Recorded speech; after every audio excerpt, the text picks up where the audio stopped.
Hello, Soul Tribe. I'm KamalaDevi, and I'm so excited today to actually launch a series of Love Leader live streams. And so today, pioneering this with me is Sumati, who's a recent graduate of our Love Leader Coven. And we were just having a really juicy conversation that I wanted to share with the world, especially anyone who's, dealing with ugly, painful breakups. So our topic today is breaking through breakups. But first, Sumati, tell us a little bit about you.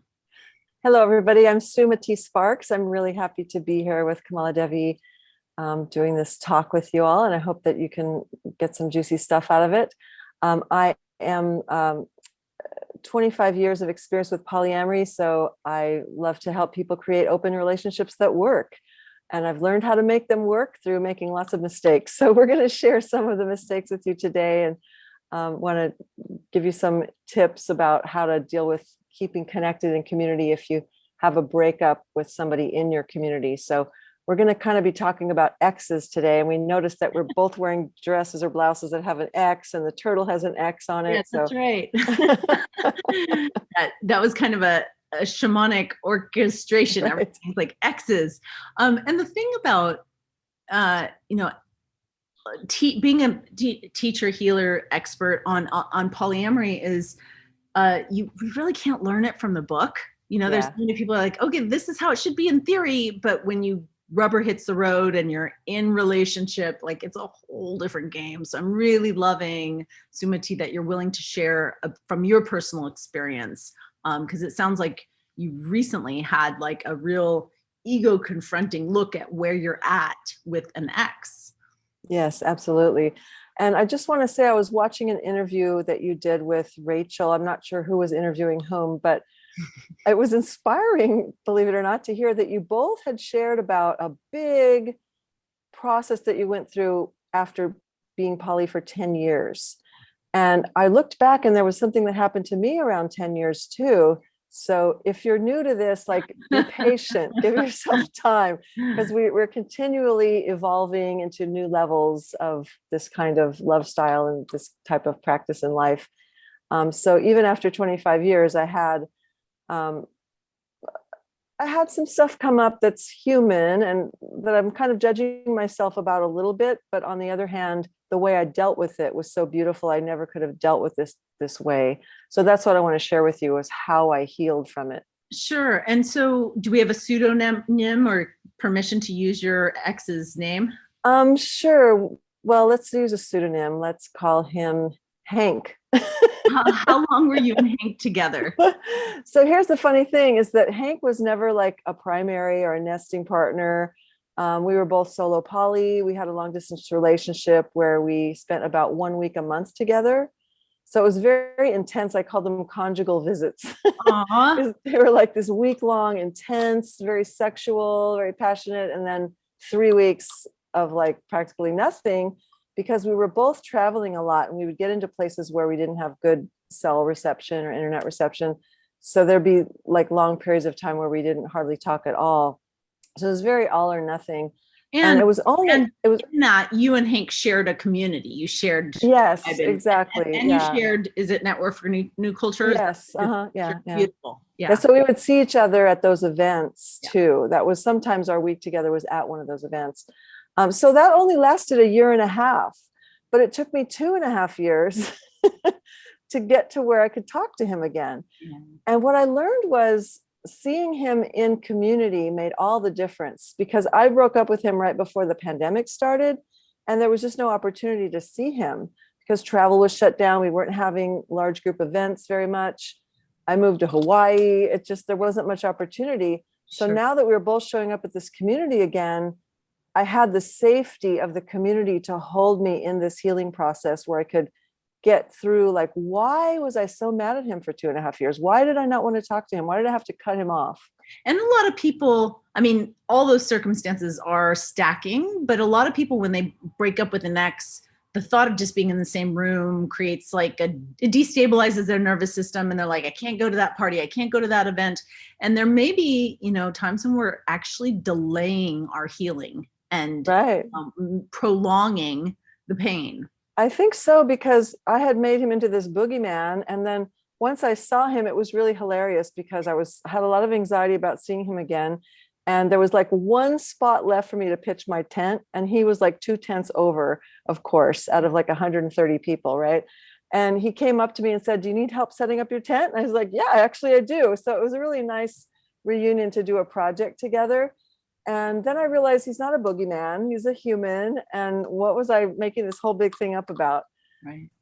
Yeah, but still there was some work to do before I could really sit down and drop in with him. And tell us about that work. Like what, so it sounds like you had built up some stories in your head. Yes, absolutely. And what was like, how did you reconcile that?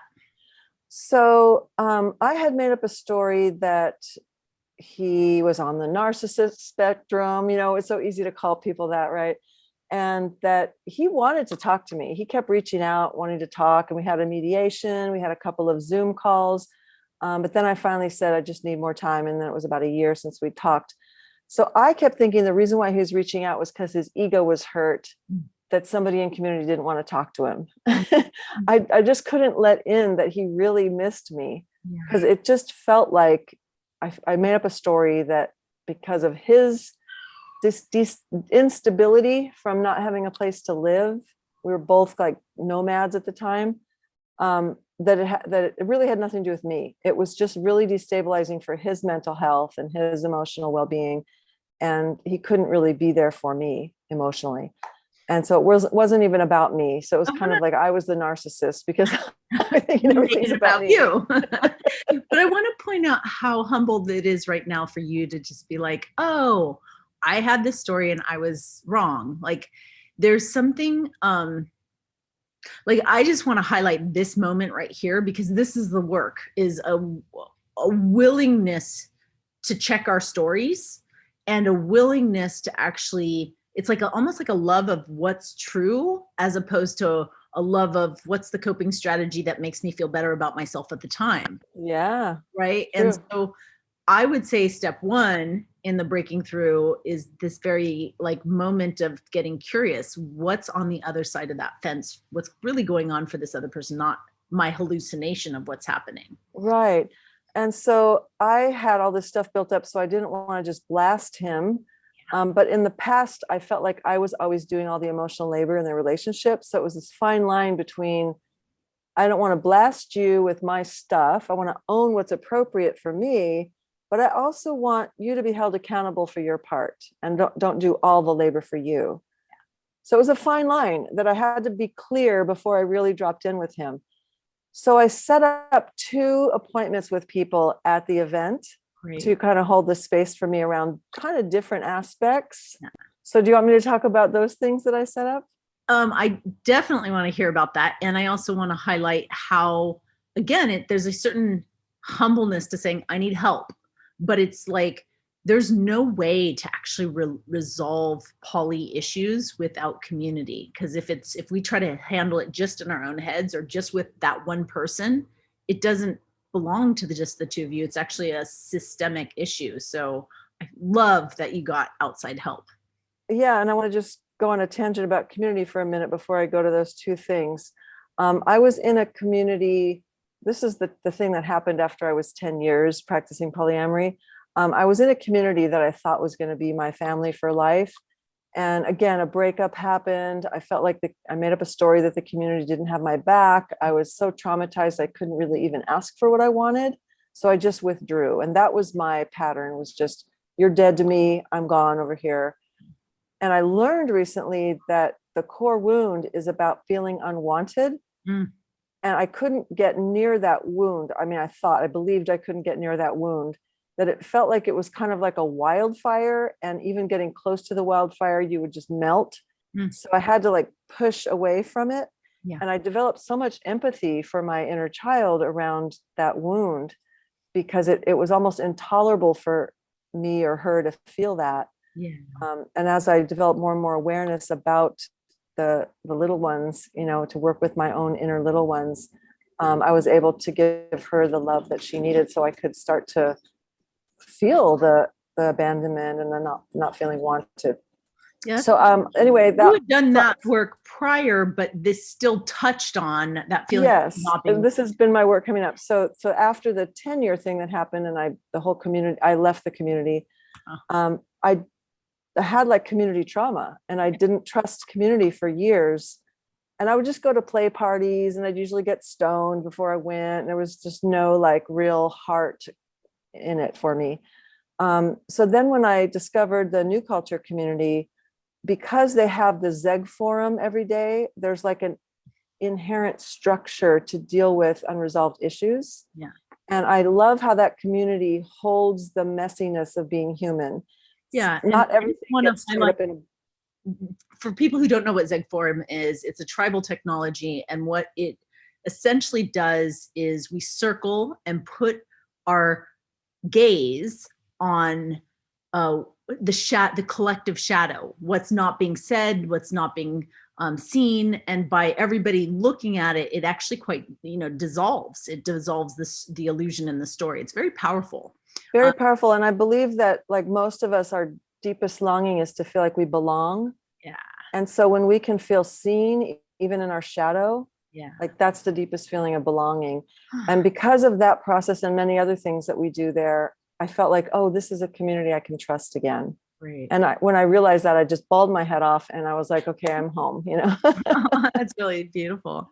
Yeah. So community is so important. And I have something I teach in my coaching practice called the passion. I want to hear all about passion. I'm excited about that. But before you do, did you actually bring this breakup to the circle? Like, is that something that you worked on there? To the ZEG forum?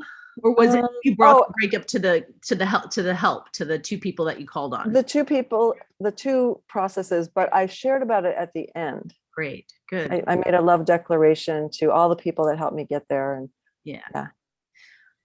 So just that social, I call it social support. The passion is an acronym for the system I use to help people have open relationships that work. And one of the S's in passion is social support, which means community. We've got to have social support to do this because the greater culture doesn't have our backs. Yeah. And so we need like-minded people to normalize what we're doing. So for me, the New Culture community is it. And, for other people, it might be their fellowship, or it might be, but we also, as open relators, we need spaces that understand open relationship. Like even if you have deep community, if they are monogamous, there's a part of you that isn't getting the attention it needs. So this is why I love that you're doing the passion system. Sumati, like I graduated my private practice and used to have all these poly potlucks and community things. And I'm kind of in this grandmother phase of not doing that. And so I'm like delighted that I can refer, to you and highly recommend the way that you do support groups. And so I tell us a little bit more about the passion system. Oh, okay. Well, the passion is an acronym.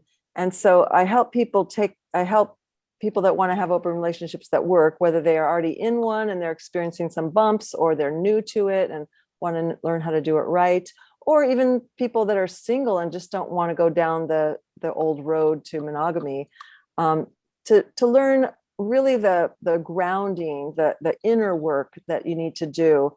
So the N in passion is new partners. So that gives you a hint that like, don't get new partners till you've gotten to the N. Like there's a lot of other work to do. And I'm not saying like, don't date anybody, because that's not realistic, but just to know in your mind that like the way it's really going to work is to get some sort of mastery, or at least begin to be working on the other 1, 2, 3, 4, 5, 6 things. I love it. I love it. 7 steps. Yeah. So I'm on a cliff, and I want to hear a little bit more about you and Hank. Okay, great. Because I think that this is something unique to our culture. Like the mainstream narrative is when you break up, it's actually best to kind of divorce and sever and give space. And one of the milestones, one of the like, I don't know, it's like a Boy Scout badge or something in the poly community, when you can have like a conscious clearing and repair with somebody you used to love, like you loved them, and it doesn't work in that form anymore, but Mhm. how do you kind of come back into the love? Well, and I keep going on these tangents, but I do want to get to those two processes, but not to go too far into this, but I learned this phrase called trauma bonding maybe a year or two ago. And I thought, oh, that's what was happening there. Because sometimes we get into old patterns and we're like, oh, I thought I healed from this. Why did I do this again?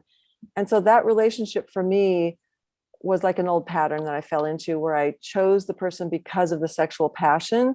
Like I didn't take the time to see how compatible we were. It was just like, woohoo, this is so fun. I don't care. I feel so good. And especially like after menopause, when my sex drive was kind of declining, and then poof, there it is again. And it's like, oh yeah, this is life energy. And I was having so much fun. I really thought that it was just about sex, but then the attachment happens, right? And this person really wasn't available for more than that. And I wasn't aware enough of my own attachment style at that time to see what was happening. Yeah. So it just created this old pattern that I had done when I was younger, of bonding with people just because of the sexual attractiveness or sexual attraction that we had, as opposed to, what kind of relationship do I want with this person, and are they available for that kind of relationship? And that takes so much self-awareness, is to Mhm. actually look at, hey, partner selection is a process, and it requires discernment. Yeah. And totally relatable. I mean, like sex can be blinding, and it's, it is super I fun. was drunk on the punch, But exactly, but it's not all. It's the kindling in the fire, and do we have, what it takes to actually sustain the burn? Yeah, exactly. Right. Okay, so let's move on to my two processes. Okay. So I was in a dyad in an exercise in the retreat, the New Culture Camp, and this man, I was sharing with him kind of important traumatic event that happened to me when I was 4 years old. And he said that he was in the Mankind Project, and he would like to do a process with me to help me heal this thing that happened when I was 4. And if we could just grab a couple other men that have experience with the Mankind Project. And I said, oh yeah, there's some guys here that have done that. So we found a couple guys that were willing to do it. And so the three of these men just sat there and held space for me in such a beautiful, present way. And we just did like a inner child role play, which wasn't anything new for me. And I do this with my clients too. Where we talk to the inner child at the age that she is and find out what she wants. Yeah. That wasn't new. But having these three really powerful, beautiful men just sit and witness that without asking anything in return. Oh my God, it just completely like rearranged my nervous system around men and the masculine. And I can't tell you, it was incredible. Yeah. I'm celebrating that. It's gorgeous. Yeah, it was beautiful. And I lost my beloved pup to Lula. She was 14 and a half, and I'm gonna cry.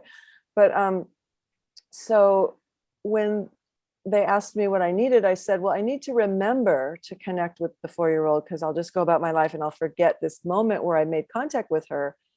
And one of the guys said, well, didn't you had a dog, right? How often did you take your dog for walks? And I said, oh yeah, I took her out 4 times a day. Wow.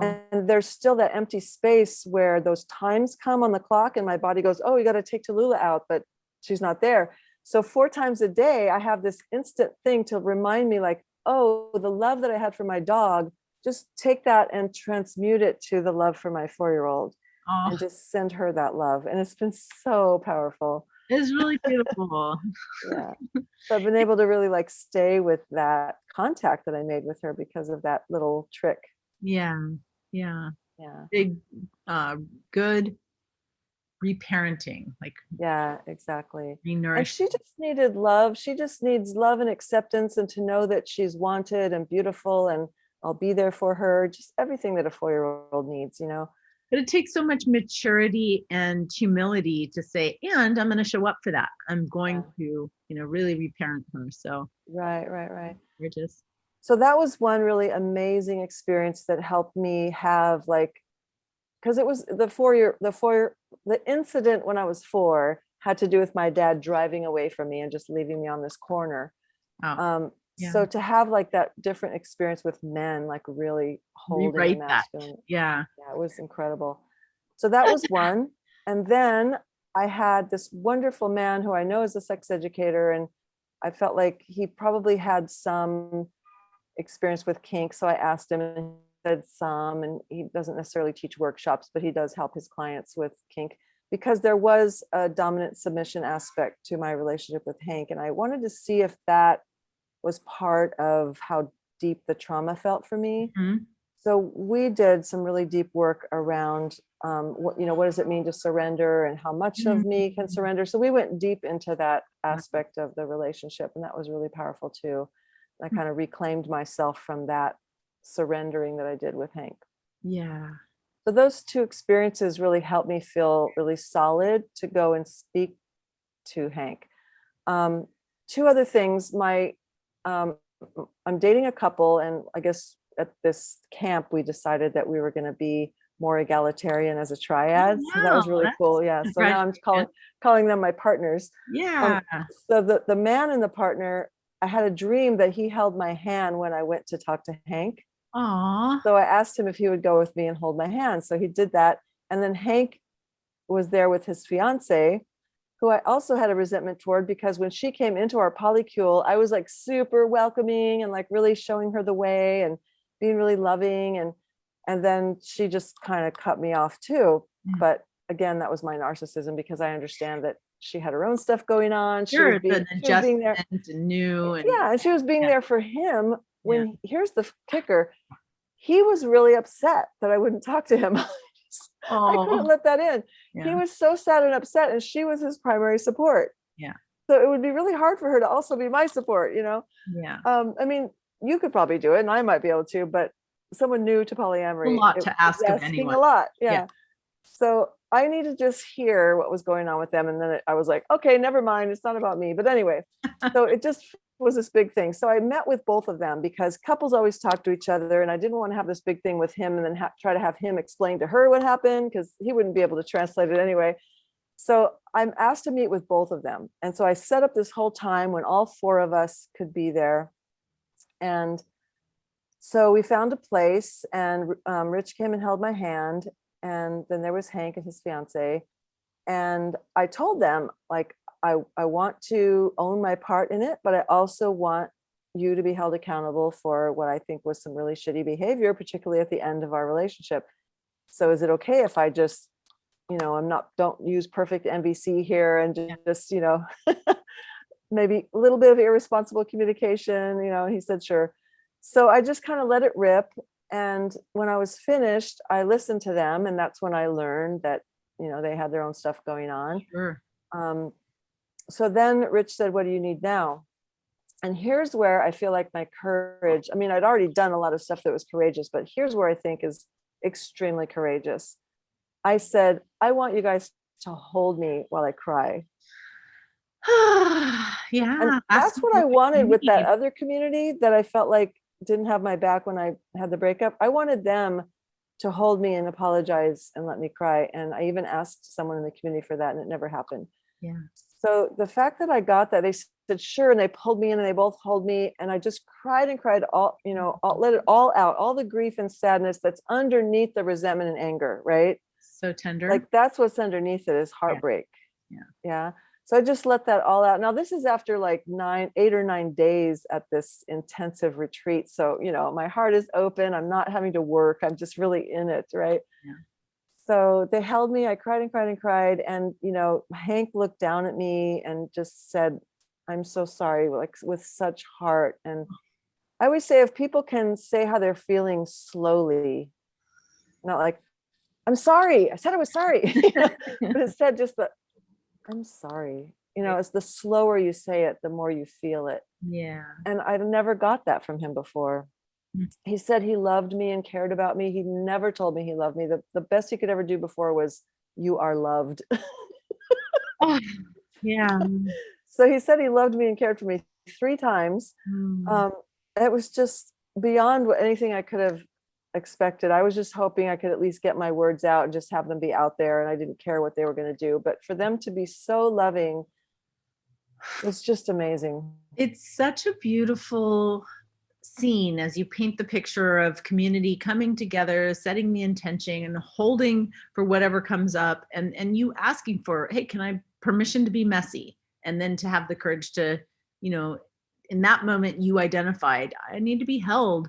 And it sounds like there was also a spontaneous opening of his heart. And that, you know, it's obviously, it's gorgeous medicine for all of us to hear of this kind of reconciliation. And many of us listening might say like, oh, you know, like my exes aren't so enlightened, or, you know, like what an idyllic situation to be in to heal that.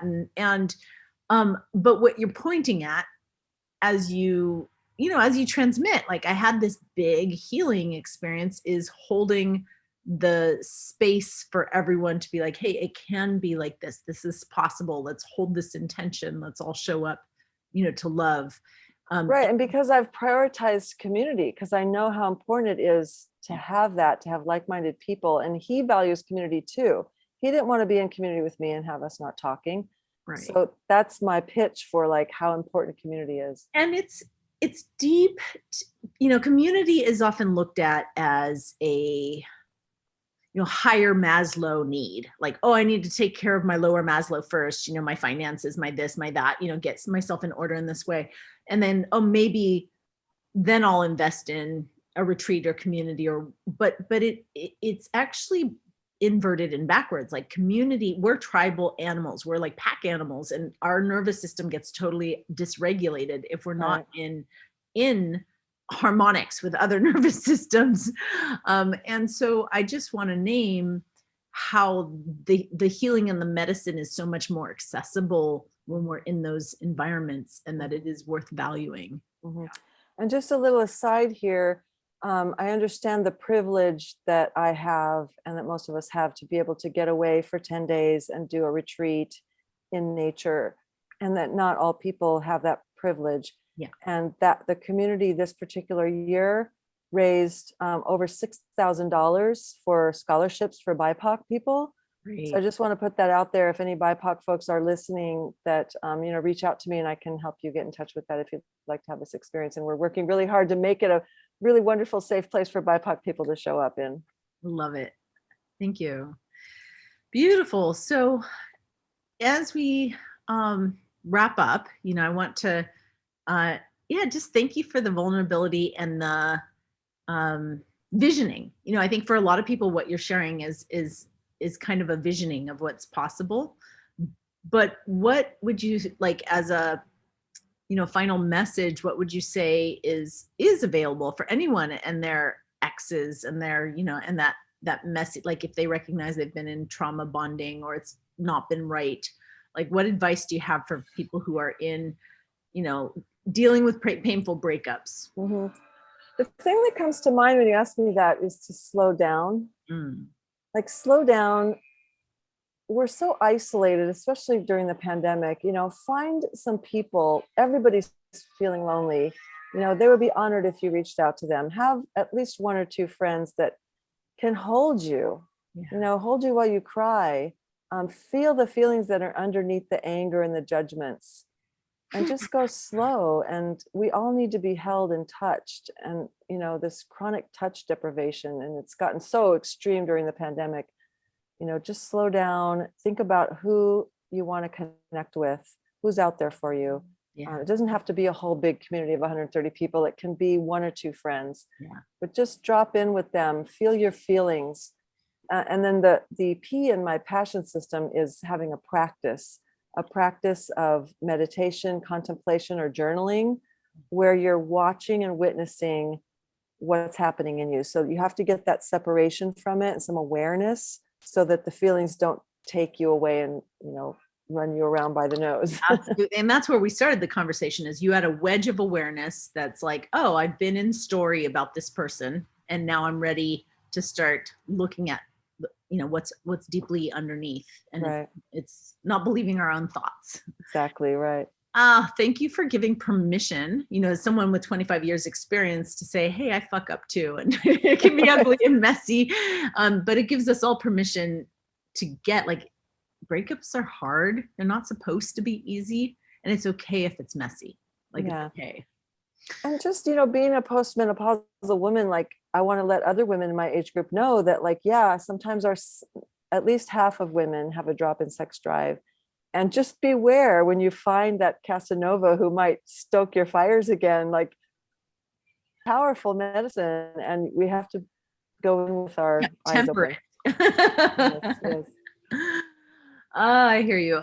So if anyone watching this wants to continue to deepen with you, to connect, to get more of your medicine, how would you invite them to go further? Oh yeah, thanks for asking. Well, my name is Sumati Sparks, and that's my website, sumatisparks.com. There's a quiz on the homepage that's how suited are you for ethical non-monogamy? So if you want to take the quiz and see where you fall on the scale, it's kind of fun. That'll also automatically add you to my mailing list. And I'm going to be starting a support group in the fall. So I'd love for you to know about that when it starts, so that you can have ongoing support, especially if you don't live in a big city where there's lots of polyamory communities. So feel free to reach out to me so you can learn about the upcoming support group. And then, of course, I'm also available for coaching, and there's a consultation form on my website to apply for that. Awesome. And I'm excited to be recommending you now, and really loving the work that you do in the world, and look forward to more juicy conversations. Thank you, KamalaDevi. Blessings. Mm-hmm. Thank you. Everyone who's watching, take care.